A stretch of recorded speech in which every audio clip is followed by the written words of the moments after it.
Ntiruhunga Celestin ni umwe mu bagize imiryango 16 yari ibayeho itagira aho gukinga umusaya ikaza gutuzwa mu mudugudu wa Gari mu kagari ka Nyamicucu umurenge wa Butaro mu karere ka Burera. We na bagenzi be bagaragaza ko ubuzima bwahindutse mu ngeri zose nyuma yo gutuzwa neza. Twari ruguririyo mu ishamba ry'Abagande. Twari twaracukuye inguni z'umukingo. Mu ngende mu bumbwirire Paul Kagame ni umubyeyi, turi umubyeyi uragahora ku ngoma. Wakoze cyane uti yabonye inzu igaragara rwose utarishimye cyane.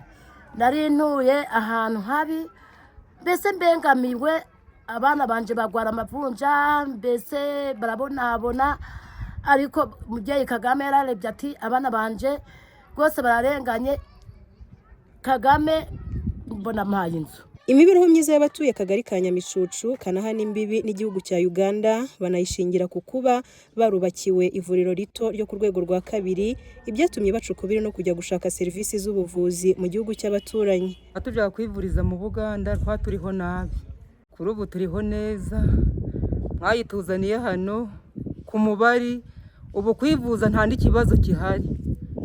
Poste de santé tutari twayibona, twari tubayeho nabi cyane kuko twakoraga urugendo rurerure cyane.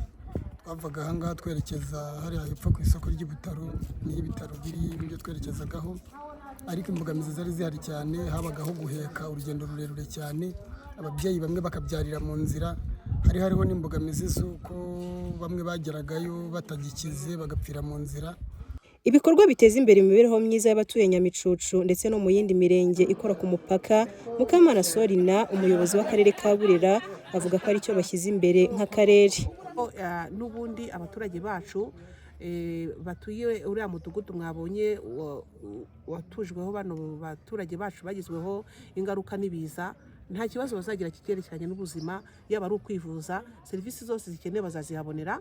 Bityo rero bizahindura ubuzima bwabo bwa buri munsi, imibereho yabo izatera imbere kubera yuko ntabwo bazarembera mu rugo. Muri rusange inzu 380 nizo zimaze kubakirwa imiryango yasenyewe n'ibiza mu mirenge itandukanye, ni mu gihe amavuriro y'ibanze 52 harimo ayo ku rwego rwa mbere n'urwa kabiri, amenshi akaba yiganje mu mirenge ikora ku mupaka mu karere ka Burera. Manizabayo Jeannette mu karere ka Burera.